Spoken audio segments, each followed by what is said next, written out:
What's up, everyone? How you guys and gals doing? Welcome to the show. This is your morning biker news. What's happening in the scene today? Wow. They have the Outlaws and the Loners under a microscope after all this stuff that happened up there in Cornwall. We're talking that shooting and then the burning down of the Outlaws MC clubhouse. There is warrants all over the place. They're searching everywhere. Cops are being busybodies. Man, I couldn't believe it, man. This is all over the news still.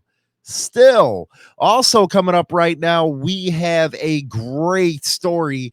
Last night on the Hollywood and Mike show, we brought on a family whose baby is in hospice right now. Lily, you can go check out that video. It's called Bikers That Go the Extra Mile for everything. I got to get the title. I'll put it in the description box with the GoFundMe link. And we're trying to help that family out there. So if you can go over there and donate whatever you can, it would be appreciated. But the Guardian Riders, they were one of the fundraisers that they've done. And the Guardian Riders are out there helping everybody. And they helped again. Let's check it out. Guardian Riders surprised the family of 2 children who were burned in an accident back on July 4th. Leaders from the Motorcycle Club say they strive to provide support to local families going through tough times. The group collected donations during Sunday's ride, which were ultimately used to bring the children multiple surprises. It's a labor of love. It's to see, 75 big old tattooed beardy bikers with tears in their eyes, but half these guys cried all the way over here. But if you don't tear up, if you don't feel some emotion for these kids and what these little heroes are going through, then this club isn't for you.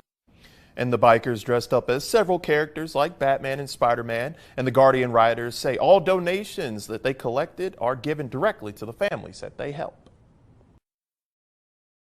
That is truly awesome right there. Like I said, Nitro was on the program. I think it was like 2 weeks ago.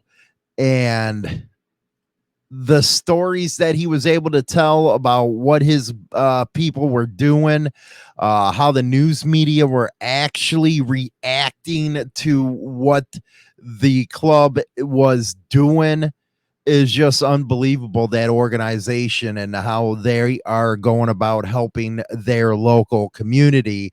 Now let's go to our next one right here. Some more good stuff. And that is a local motorcycle club rides for girl with cancer. This one out of Fox 8. Let me make sure it's working there. There it is. Going on out of Ohio, a local nonprofit motorcycle club made up of members of law enforcement went on a ride to raise for money for a 10-year-old girl being treated for brain cancer and spine cancer. The riders made several stops along the way to collect donation for Breland Elkins on her birthday Sunday. Now, the group is called Sworn Justice, had more than 100 riders take place in the fundraiser. They rode from Hydrant Pub and Grub in Barra all the way to the Tavern of Independence in Brockville.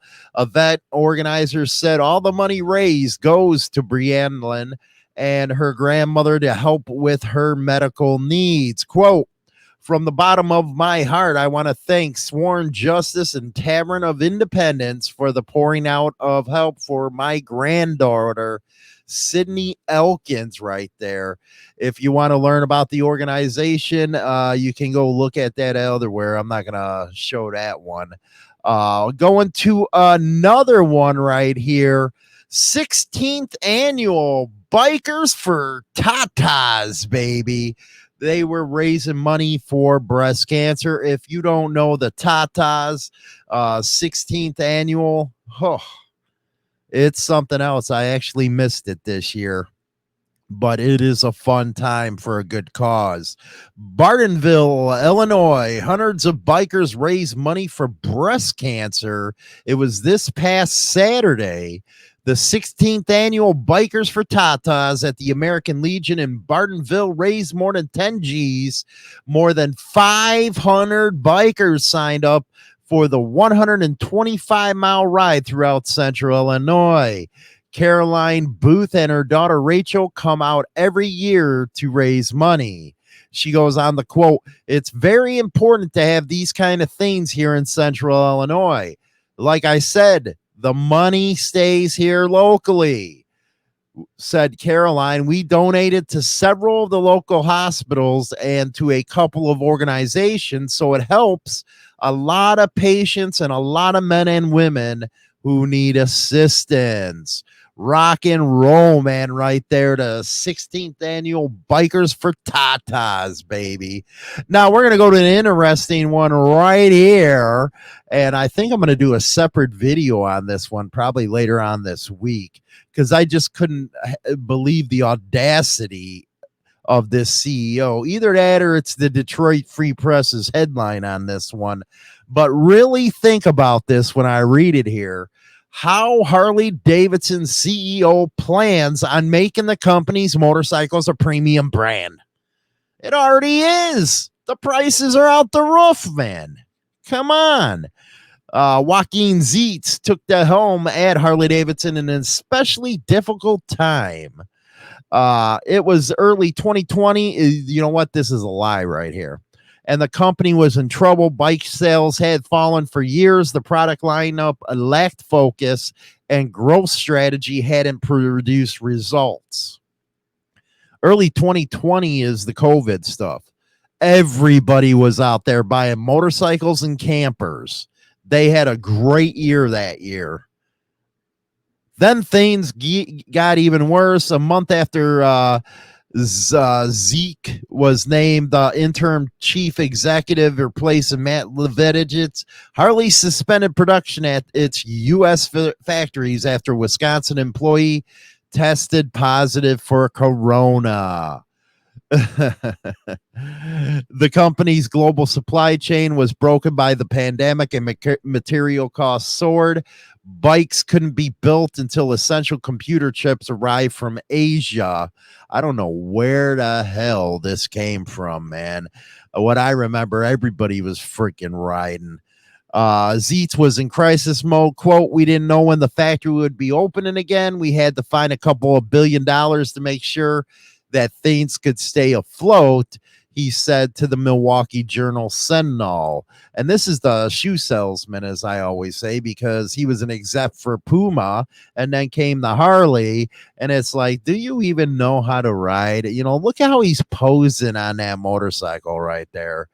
But the company, which celebrates its 120th, and it already had, weathered historic times such as the Great Depression, World War II, and the financial crisis. And he launched a turnaround plan. I think it was called a restart or some crap like that. But we're going to go into a separate video of this one. Premium brand. Boneheads. Anyway, CBC here, and this is what I was talking about at earlier this show. Police search 6 locations after biker fight clubhouse fire.